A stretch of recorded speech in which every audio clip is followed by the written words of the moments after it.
हाँ जी, नमस्कार, कैसे हो? मैं उम्मीद करता हूँ आप लोग बहुत बढ़िया होंगे। एक्टिंग की दुनिया की अगर बात हो, अगर हम एक्टिंग अभिनेता बनने की बात करें तो रौदर रस, एंगर इमोशन का अगर ज़िक्र ना हो तो ये हो ही नहीं सकता क्योंकि बहुत ही इम्पोर्टेंट इमोशन है। एक्टिंग की दुनिया में कई लोगों ने करियर बना लिए हैं इसी इमोशन का इस्तेमाल करते-करते। बहुत सारे लोग विलेन के रोल में बड़े फ़ेमस हो गए थे, जैसे रज़ा मुराद हैं, गुलशन ग्रोवर हैं, प्राण साहब हैं। बड़े-बड़े एक्टरों ने अपनी लाइफ़ सेटल कर ली है इसी इमोशन को यूज़ करके और इसको यूज़ करना कैसे है, किस तरीके से करना है। टाइप्स ऑफ गुस्सा, गुस्सा भी कई प्रकार का होता है। अब कुछ गुस्सा होता है कि अपने माँ-बाप से होता है, कुछ गुस्से होते हैं कि हमें बाहर के लोगों से हैं, कभी-कभी हम गुस्सा आता है अपने टीचर पे, अपने बॉस पे। अब डिफरेंट टाइप्स ऑफ गुस्से हैं, डिफरेंट टाइप्स ऑफ एंगर है। हम उस ह अलग-अलग सिचुएशन में डिपेंड करता है सिचुएशन कैसी है। कभी ऐसा नहीं होगा कि हम कभी भी ऐसे ही हमने गुस्सा कर दिया किसी पे भी तो बात शुरू कर दी। तो गुस्से करने के भी एक टाइम होता है, जगह होती है और किसके साथ गुस्सा कर रहे हैं। टाइप्स ऑफ एंगर होते हैं, इसको हिंदी में बोलते हैं रौदर रस। ये बहुत ही इंपॉर्टेंट रस है। इसको प्रैक्टिस करेंगे आप इसके प्रैक्टिस करने के बारे में आज हम बात करेंगे, डिटेल में बात करेंगे कि किस टाइप के कितने प्रकार के गुस्से हैं, कैसे उसको बिहेव करना है, कैसे एक्टिंग में लाना है, तो स्टेप बाय स्टेप चलेंगे इसमें, ठीक है? अब कुछ गुस्से होते हैं फाइट वाले, टकराव वाले। अब किसी से टकराव हो गया हमारा, गुस्सा आ गया मतलब उस वक़्त हमें किसी और प्रकार का गुस्सा आएगा।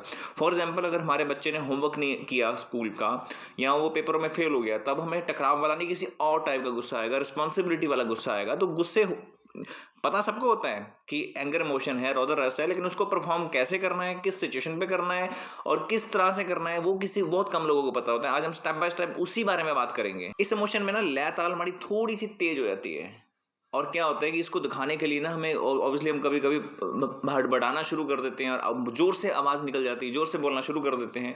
तो ये चीज़ गुस्से को दिखाने का ये तरीका हो सकता है। हम देखो लय ताल तो तेज़ होनी है, वॉइस टोन भी तेज़ होनी है, बॉडी लैंग्वेज भी हमारी थोड़ी चेंज हो जाएगी, थोड़ी मतलब थोड़ी गुस्से वाली हो जाएगी मतलब बॉडी लैंग्वेज आपकी स्टिफनेस वाली आ जाएगी, मतलब वो फ्लेक्सिबिलिटी वाली नहीं होगी इसमें। तो लय ताल तो तेज़ होगी ही होगी, उसके साथ क्या है बड़बड़ाना शुरू कर देते हैं, हम ज़ोर से बोलना शुरू कर देते हैं, तो ये गुस्से को दिखाने का एक तरीका हो सकता है। कुछ सिचुएशंस ऐसी होंगी जब हमारी आँखों में गुस्सा आएगा। आँखों में गुस्सा आएगा लेकिन ज़बान पे नहीं आएगा, लेकिन आँखों से हमें सिर्फ़ दिखाना होता है, हमने कुछ करना नहीं होता सिचुएशन पे। कभी-कभी साइलेंट एक्ट्स होते हैं, हमें गुस्से को सिर्फ़ आँखों से दिखाना होता है, कभी-कभी बोल के दिखाना होता है, कभी-कभी बॉडी लैंग्वेज से दिखाना होता है, हम चेहरे पे नकली सा वो दिखाना पड़ता है सीन।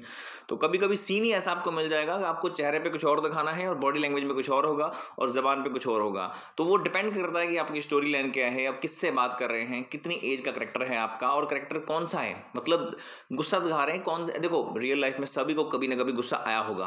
कोई कोई इंसान है ये तो बोल नहीं सकता कि मुझे कभी गुस्सा ही नहीं आया, मैं तो बड़ा शांत रहता हूँ। कभी न कभी सबको आता है किसी न किसी पे, तो आपने उस सिचुएशन को ऑब्ज़र्व करना है अच्छी तरह से, रिकॉल करना है, मेमोराइज़ करना है, याद करना है और विजुअलाइज़ करना है अपने सामने कि कैसे हम इस इमोशन को परफ़ॉर्म करेंगे किसी के सामने। देखो शारीरिक परिवर्तन तो आएगा। बॉडी लैंग्वेज हमारी चेंज हो जाएगी, थोड़ी स्टिफनेस वाली हो जाएगी, आवाज़ भी चेंज हो जाएगी, वॉइस टोन चेंज हो जाएगी। शारीरिक परिवर्तन का मेरा ये मतलब है कि हमारी बॉडी थोड़ी स्टिफ हो जाएगी। फॉर एग्ज़ाम्पल हम किसी स्कूल में खड़े हैं, तो कोई टीचर हम पे गुस्सा कर रही है। ऑब्वियसली गुस्सा हमें भी आ रहा होता है।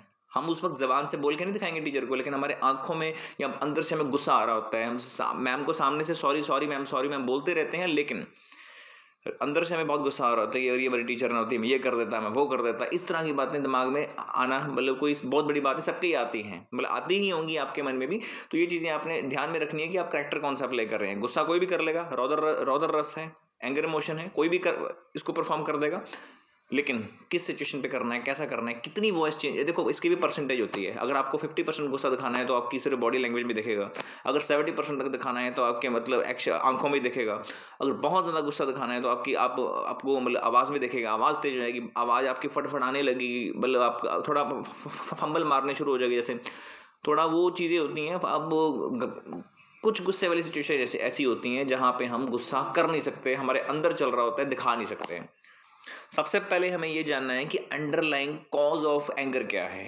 जो आप गुस्सा कर रहे हैं उसके पीछे का रीज़न क्या है? रीज़न बिहाइंड द एंगर क्या है? जब जब आपको वो पता लगेगा तो वो एक्टिंग में आपको वो परफ़ॉर्म करना ईज़ी हो जाएगा। हम बहुत बार कहते हैं ना मेथड एक्टिंग क्या होता है, नेचुरल एक्टिंग क्या होती है। अब हम रियल लाइफ़ सिचुएशन को उससे हम कनेक्ट करते हैं। अब ऐसा नहीं होगा कि आपको रियल लाइफ़ सिचुएशन जैसी ही मतलब वही वाले डायलॉग बोल देने हैं। रियल लाइफ़ और नेचुरल एक्टिंग करने के लिए भी आपको बहुत ओवर एक्टिंग करनी पड़ती है, बहुत ज़्यादा एक्टिंग करनी पड़ती है। नेचुरल एक्टिंग थोड़ी ज़्यादा टफ़ होती है, हर कोई नहीं कर पाता। तो सबसे पहले तो आपको रीज़न जानना है कि उसके पीछे का रीज़न क्या है? जो गुस्से वाली सिचुएशन है, जो आपको करैक्टर दिया गया है, जो आपको सीन दिया गया है ना, आपको स्क्रिप्ट दे देंगे पहले, स्क्रीन प्ले में जो देखा होगा, आपको सीन को समझना है, उसका रीज़न जानना है, तब जाके देखो इसमें थोड़ा आपको क्या कहते हैं, पैनिक करना होगा, पैनिक वाली सिचुएशन होगी। मतलब पैनिक में क्या होता है, आपको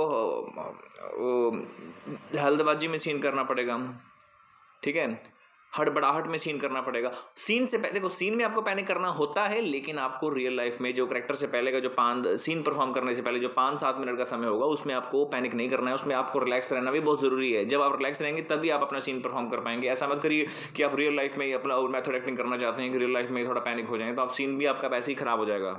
नॉर्मल अगर आप सीन परफॉर्म कर रहे हैं गुस्से वाला, एंगर इमोशन वाला, तो आपको 4 चीज़ें जो ध्यान में रखनी है वो मैं आपको बताता हूँ। पहले तो हंच्ड शोल्डर्स, आपके जो शोल्डर होते हैं थोड़े झुके होंगे। फॉर एग्जांपल आप टीचर के सामने, आपको गुस्सा आ रहा है, टीचर आपको कुछ सुना रही हैं, तो आपका सिर जो अपना हेड होगा, हेड पोजीशन थोड़ी नीचे होगी, शोल्डर भी झुक जाएंगे नीचे को।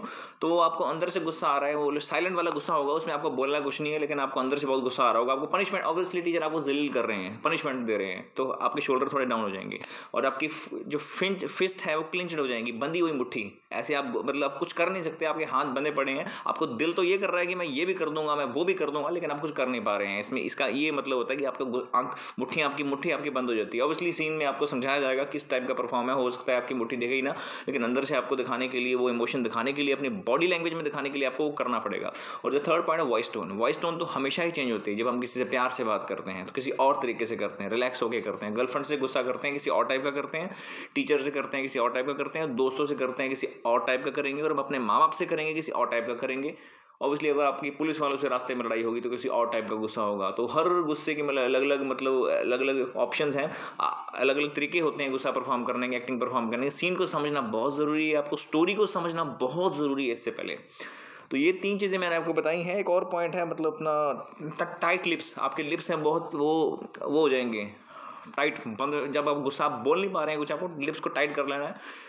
वो आप खुद नहीं करेंगे, नेचुरल हो जाएगा। वो आपको रिकॉल करना पड़ेगा रियल लाइफ सिचुएशन को, कि आपको जब भी ऐसा कभी गुस्सा आया था साइलेंट वाला, तो आपने कैसा परफॉर्म किया था। तो ये चीज़ें आपको मन में ध्यान में रखनी पड़ेंगी। खुद से ही आपको बताएगा नहीं आगे, लेकिन हाँ कुछ कुछ पॉइंट्स हैं। देखो इतने सारे पॉइंट्स में जो मैं आपको बता रहा हूँ, ये आप उस वक्त आपको याद नहीं रहेंगे, लेकिन आपको प्रैक्टिस करते करते करते आपकी बॉडी लैंग्वेज में अपने आप ही आ जाएगा ये। देखो जी, 8th इमोशन ऑफ एक्टिंग है जो हमारा रौदर रस है, ये वाला इमोशन है। ये हमें इससे परफॉर्म करने से पहले तो ये जानना है कि ये पैदा कब होता है। देखो पैदा होता कब है, जब हमें कोई धोखा देता है। धोखे भी कई प्रकार के होते हैं। कोई दोस्ती में धोखा हो गया, कोई माँ बाप वाला धोखा हो गया, कोई प्यार में धोखा हो गया, कोई एग्जाम्स में धोखा हो गया। अब एग्जाम में धोखा किसी दोस्त ने आपको दे दिया, उसने कहा कि यार मैंने तो कुछ पढ़ा ही नहीं, मुझे कुछ आता ही नहीं है, मैं तो बिना तैयारी के एग्जाम देने जा रहा हूँ। और जब रिजल्ट आता है, जब एग्जाम्स के जब मार्क्स देखे जाते हैं, तो वो टॉप कर जाता है। तब हुआ धोखा आपके साथ, गुस्सा तो आया ना आपको, तब आप कुछ कर नहीं सकते, बोल भी कह सकते हैं आप उसको। तो प्यार में धोखा किसी और प्रकार का होता है। फॉर एग्जांपल अगर आपकी गर्लफ्रेंड आपको चीट कर रही है, किसी और के साथ उसने रिलेशन चला लिया, तब आपको किसी और प्रकार का गुस्सा आएगा। तो दोनों मतलब बहुत प्रकार के गुस्से होते हैं, उसको आप किस टाइप से परफॉर्म करना है। देखो गुस्सा आपको तभी आएगा, ये इमोशन तब पैदा होगा जब आपको कोई धोखा देता है, आपके साथ कोई बदतमीजी करता है, आपका कोई मजाक उड़ाता है, आपको डाउन फील कराता है, आपको मैनिपुलेट करता है, और आपको बेइज्जती। कभी कभी लोग आपकी बेइज्जती कर देते हैं। बेइज्जती सहने के बाद जो आपका इमोशन पैदा होता है, जो आपके मन में बातें चल रही होती हैं, उसी को गुस्सा बोलते हैं। अब मैंने पहले भी बोला, सिचुएशन बहुत मैटर करती है, आपका करैक्टर बहुत मैटर करता है, आपकी स्टोरी लाइन बहुत मैटर करती है। उससे पहले डायरेक्टर ने आपको क्या समझाया था। आप देखो, वैसे तो डायरेक्टर आपको सारी सिचुएशन बता देंगे, आपको जो डायलॉग्स मिलेंगे, स्क्रिप्ट मिलेगी, उसमें सब कुछ लिखा होगा।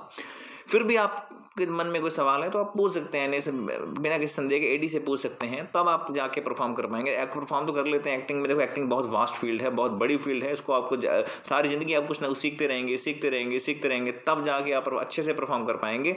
आप पुरानी फिल्में देखिए, अब उस टाइप की सिचुएशन को रिकॉल कीजिए। देखो कोई आपको सिचुएशन मिली है, फॉर एग्जाम्पल एग्जाम्स, आपको करेक्टर मिला है, किसी दोस्त ने आपको धोखा दिया एग्जाम में, तो आपने उससे मिलती जुलती रियल लाइफ सिचुएशन अपनी लाइफ की रिकॉल करनी है, उसको मेमोराइज करना है और विजुलाइज करना है। पहले तो मेमोराइज करेंगे, बाद में विजुलाइज करेंगे। मेमोराइज ऐसे करेंगे, आपका अब याद करेंगे, मेरे साथ कभी ऐसा हुआ था, कभी ना कभी आपके साथ जरूर ऐसा हुआ होगा, या किसी आपके दोस्त के साथ जरूर हुआ होगा।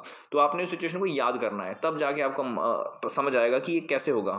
जब आंखों में गुस्सा आएगा तो आपको, मतलब आंखों में गुस्सा आएगा, मुंह आपका फड़फड़ाने लगेगा, मतलब आंखों में तो गुस्सा दिखाना ही है आपको सिचुएशन में। मतलब कभी कभी ऐसा होगा आपको दिखाना नहीं है, आपके अंदर गुस्सा है। कभी कभी सिचुएशन ऐसी होगी कि आपको आंखों में दिखाना है, जबान से भी दिखाना है, बॉडी लैंग्वेज से दिखाना है। वो डिपेंड करता है, मैंने बोला ना पहले 50% तब आएगा जब आपकी मतलब बॉडी लैंग्वेज में दिख रहा है, अंदर है गुस्सा, बाहर नहीं आ रहा है, 70% तब होगा जब आंखों में आ रहा है, जब 100% वाली बात होगी तब आपकी मतलब ज़बान पे भी आ जाएगा, ज़बान भी आपकी चेंज हो जाएगी, बोलचाल चेंज हो जाएगी। तो ये गुस्से को दिखाने के कई तरीके हो सकते हैं एक्टिंग की फील्ड में, सबका तरीका अलग-अलग हो सकता है, लेकिन मैंने पहले भी आपको बोला, अगर आप चाहते हैं कि इस इमोशन वाली एक्टिंग को, इस इमोशन वाली सीन को आप अच्छे से परफॉर्म करें, तो पहले तो आपने अपनी रियल लाइफ सिचुएशन उससे मिलती-जुलती, कभी-कभी सेम भी हो जाती है, कभी-कभी सेम नहीं, मिलती-जुलती सिचुएशन आपकी लाइफ में आ जाती है, तो आपने उसको रिकॉल करना है। जब आप उसको रिकॉल करेंगे उस सिचुएशन को जाके, तब आप उसको विजुअलाइज करेंगे आपके सामने कि आपको वैसा ही मिलता-जुलता सीन मिल चुका है, तब आप परफॉर्म कर सकते हैं इस इमोशन को। कोई इतनी मतलब इस इमोशन के बेसिस पे, इस इमोशन को अच्छी तरह से प्रैक्टिस करके आप अपना एक्टिंग करने में बहुत अच्छा एक मतलब नाम बना सकते हैं, अपना करियर सेटल कर सकते हैं। बहुत लोगों ने मतलब विलेन बन के ही या गुस्से वाले रोल करके ही अपना करियर सेटल डाउन कर लिया इसी फील्ड में। तो मैं उम्मीद करता हूँ आपको ये वीडियो अच्छी लगी हो। अगर आप चैनल पर नए हो तो hit the bell icon and subscribe the button, और मैं इसी तरह आपके लिए और भी अच्छी-अच्छी वीडियोज़ लाता रहूँगा। तो मिलते हैं आपसे बहुत जल्दी। Thank you so much.